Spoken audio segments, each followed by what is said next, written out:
What's up? It's Richie here with Statifying Football, and this is the official Week 2 NFL preview. I did a quick one last week, but this has got all the games in it and some more stats now that it's Week 2 and we've seen what's happened.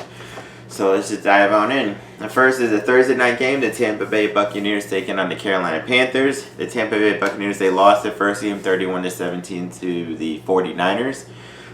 Winston sucked as usual. He threw 194, one touchdown, had 3 interceptions. 2 of them returned for touchdowns. Think about that. They lost by 14. 2 of them were directly from him. He lost the game. He needs to be cut.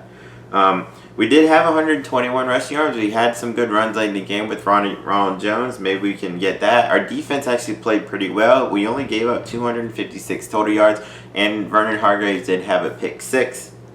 Carolina, they lost their first game to the Los Angeles Rams 30-27.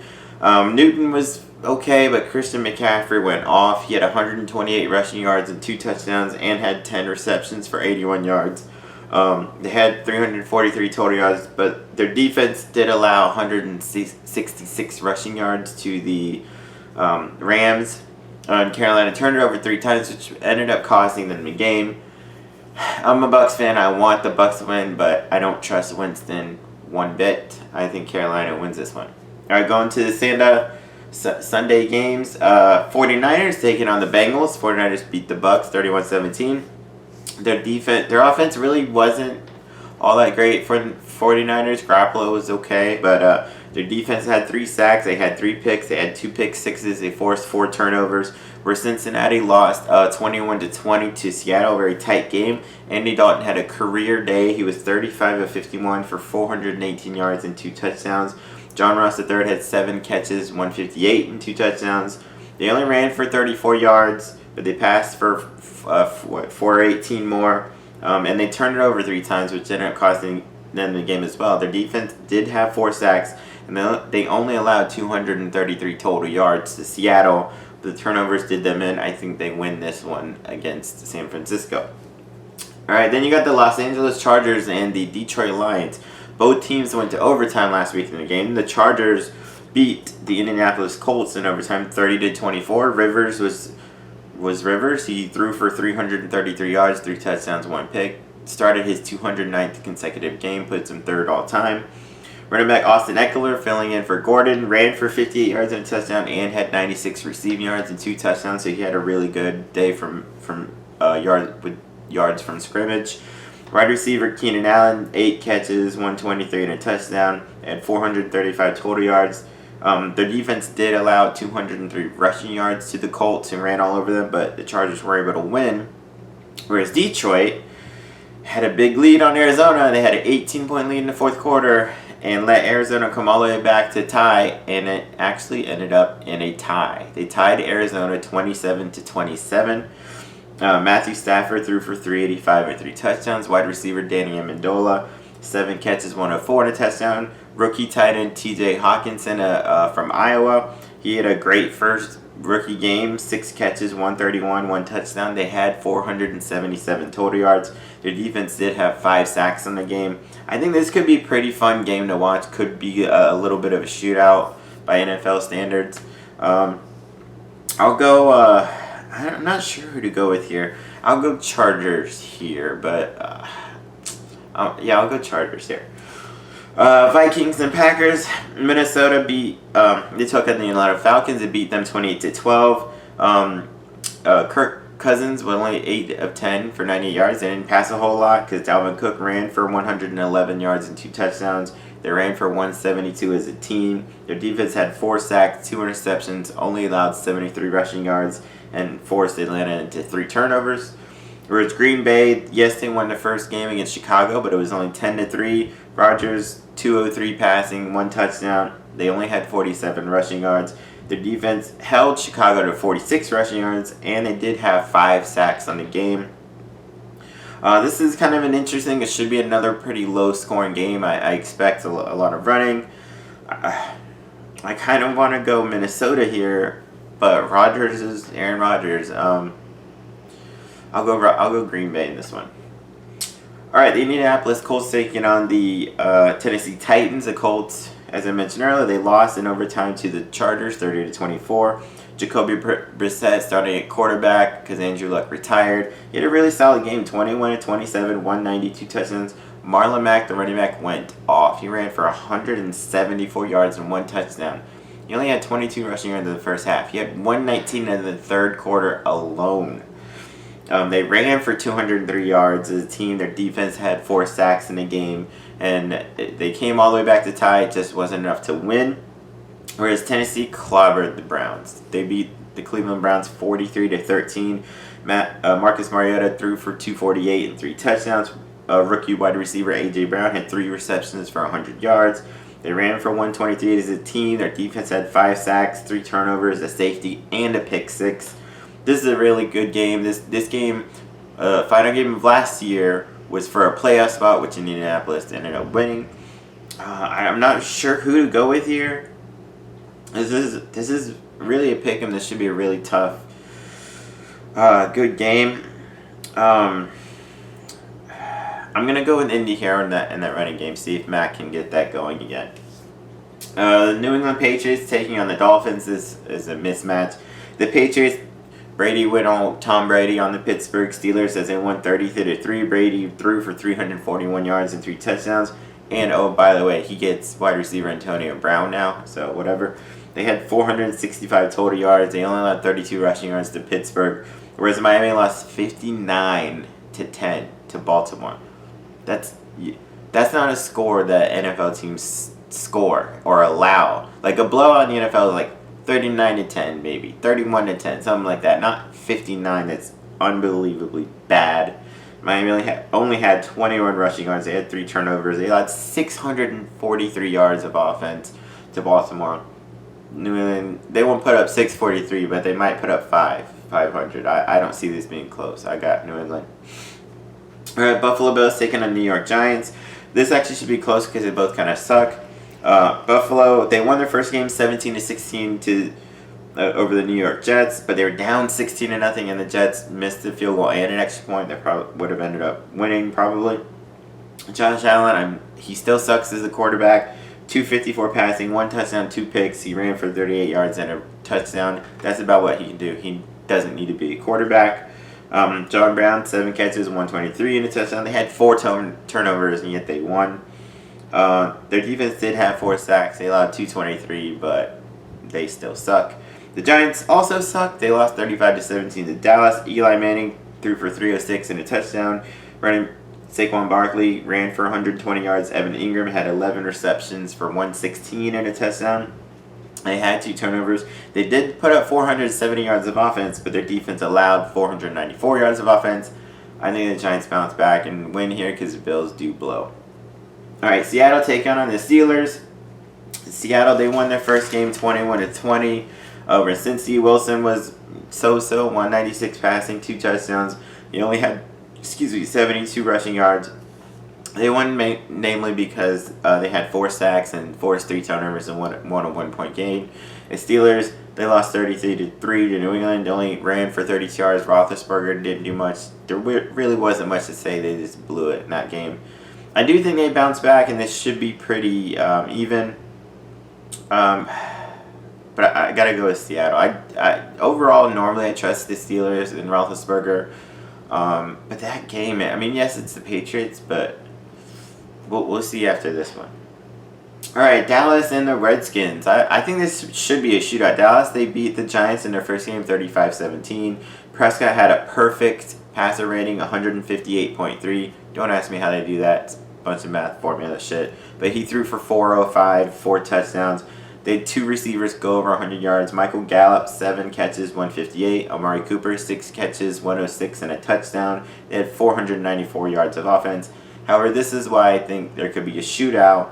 Their defense allowed 470 yards. And Washington, even though they lost to Philly, they put up like 400 yards or about. So anyway, they were going into Washington, they lost to Philly 32-27, but they were actually up 17-0, and they lost. Case Keenum threw for 380 yards and 3 touchdowns. Wide receiver Terry McLaurin had 5 catches, 125 and a touchdown. They only had 28 rushing yards in the game. They had 12 penalties in that game. They allowed 436 yards, though. I think this could be shootout. I think Dallas probably ends up winning, but it could be a fun game to watch. All right, man. The Arizona Cardinals and the Baltimore Ravens, 2 of the last 3 Heisman winners, if I'm not mistaken, right? The Cardinals, their first game, they tied the game against Detroit 27-27. They were actually down by 18 points in that fourth quarter, and Kyler Murray's all like, "Hey, I'm Kyler Murray, guys." He threw for 308, 2 touchdowns and a pick. Larry Fitzgerald, the ageless one, 8 catches, 113 and a touchdown. Their defense ended up with 3 sacks, 2 turnovers, but they did allow 477 yards to Detroit. Whereas Baltimore smacked Miami 59-10. Lamar Jackson, you guys thought he could just run, right?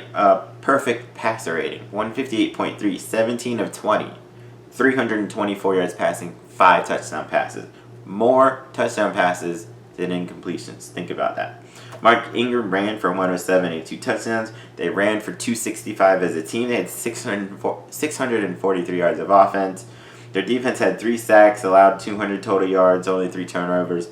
I don't think they'll do all that. Arizona seems to be a good offense. At least that first game was good enough anyway, or decent enough. This could be a pretty interesting back and forth kind of game.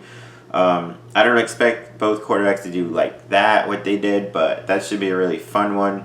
I am kind of leaning toward Baltimore just a little bit here. All right, Jacksonville taking on Houston. Jacksonville, they showed okay. They lost 40-26 to Kansas City. Nick Foles, though, the quarterback, was hurt. Rookie Gardner Minshew, great year last year at Washington State. He was 22 of 25 for 275, 2 touchdowns and a pick. That's not bad at all. I mean, I wish Winston could go 22 of 25. DJ Chark, receiver, 4 catches, 146 and a touchdown. They did have 428 total yards, but their defense allowed 491, of course, to KC. But they take on the Houston Texans, who was in a shootout, an awesome game on Monday night against New Orleans. They lost 30-28. However, Deshaun Watson passed for 268, 3 touchdowns and a pick, ran for 40 yards and a touchdown. DeAndre Hopkins, 8 catches, 111, 2 touchdowns. They ran for 180 as a team. They did allow 510 yards of offense, but that's the Saints. Jacksonville, we'll see how Gardner Minshew comes out. See if Fournette can get going. But for now, I'm going to go Texans in this to win. The Chiefs and Raiders, a pretty good game looking like. KC, as I mentioned, they beat Jacksonville 40-26. Mahomes was all Patrick Mahomes, 378, 3 touchdowns. Sammy Watkins out of nowhere, 9 catches, 198 yards, 3 touchdowns. They had 491 total yards. Oakland beat Denver 24-16 their first game. Derek Carr, a so-so 259 and a touchdown, but he was 22 of 26. That's really, really good. Josh Jacobs, the running back out of Alabama, as a rookie, ran for 85 yards and 2 touchdowns and had 28 receiving yards in his first game. Wide receiver Tyrell Williams, 6 catches, 105 and a touchdown. Their defense had 3 sacks and only allowed 95 rushing yards, although they only ran for 98. Denver does have a good defense. Oakland was up 14-0 at halftime and kind of slowed down a little bit, but I expect this to be a decent game. However, I got KC in the end. All right, a rematch of the NFC Championship game from last year, the New Orleans Saints and the Rams. Expect another shootout, I believe. Another close, big game here. I skipped the game, but I'll go back. So you got, let's see, they beat Houston. New Orleans beat Houston 30-28. Will Lutz hit a 58-yard field goal with no time left to win. Breeze 370 with 2 touchdowns and a pick. 148 rushing yards total, 510 total yards. They had 2 guys go over 100 yards. Michael Thomas, 10 catches, 123 and a touchdown. Ted Ginn Jr., yeah, he's still playing. 7 catches, 101. Defense allowed 414, but they did have 6 sacks in that game. Whereas the Rams, they beat the Carolina Panthers 30-27. They ran. Goff had an okay game. It's like 186 passing, 1 touchdown, 1 pick. But they did run for 166 yards. Their defense had 3 sacks and 3 turnovers, but they allowed a lot of yards to the Panthers, so I expect that to be a shootout. I'm not sure. I'm kind of leaning towards New Orleans in this one. But that, of course, that should be a great game. The one I skipped, Chicago and Denver, this should be a low-scoring affair. Two really good offense, two kind of, at least the first six sort of struggling offenses, two good defenses, I meant to say. Chicago lost 10-3 to Green Bay. Pretty much of note for offense, wide receiver Allen Robinson had 7 catches for 102 yards, and that's really about it. They only had 46 rushing yards. Their defense did have 5 sacks, and they only allowed 213 total yards to Green Bay in that loss. Whereas Denver lost to Oakland 24-16. Joe Flacco had a solid first game. They were down 14-0 at halftime and had a strong second half. Flacco passed for 268 and a touchdown. Cortland Sutton had 7 catches for 120. I'm gonna go Denver here. I do think Chicago has a pretty potent offense, possibly, but I'll go Denver here for now. But it should be close, but kind of low scoring, maybe 20-17 sort of game. The Sunday night game, the Philadelphia Eagles and the Falcons. This has the potential to be a shootout. You got Philly. They beat Washington 32-27. They were down 17-0 actually. Carson Wentz brought them back 313 and 3 touchdowns. Deshaun Jackson back in Philly now. 8 catches, 154, 2 touchdowns. They had 436 total yards. Atlanta, they lost 28-12 to Minnesota. Matt Ryan threw for 304, 2 touchdowns, 2 picks. They only ran for 73 yards. They did have 3 turnovers. And the defense did allow 172 rushing yards to Minnesota. That's what I don't know about Atlanta. Of course, everybody knows Matt Ryan. They can throw. They got Julio Jones and Calvin Ridley and all those dudes. I think Philly might just be the better overall team, so I got Philly in this one. A potential shootout though on Sunday night. Then on Monday Night Football, this is a weird one. In the last 15 years or so, this would have been a pillow fight. Cleveland Browns and New York Jets, right? Browns had a solid, really, good year last year, solid year. The Jets, they were so okay. Browns had a lot of hype. Jets had really no hype, but Cleveland laid an egg. They lost 43-13 in Tennessee. Baker Mayfield threw for 285, a touchdown, but he had 3 interceptions. They had 18 penalties in that game. They had 3 turnovers. One, I think, was a pick 6 and gave up a safety. Their defense did have 4 sacks, but that could help them in this game to the Jets, because the Jets, they lost by 1 point to Buffalo, 17-16. Darnold passed for 175 and a touchdown. Jamison Crowder had 14 catches for 99 yards.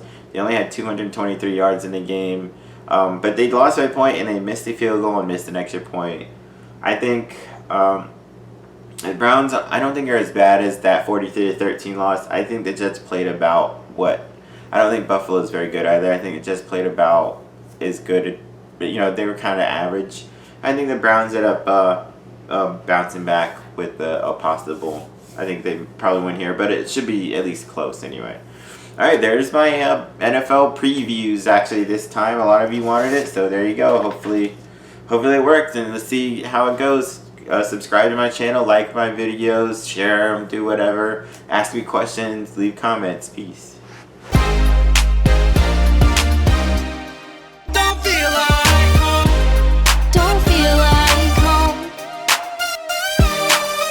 Been down, I had lost all hope and wake up, try to find my focus. Meet someone new, but the walls ain't broken. It's a never-ending circle I'm in. Time slow when you're on your own, and just seeing that name on your phone, and phone rings, not you, heart slow, man. Why you gotta switch up the plan?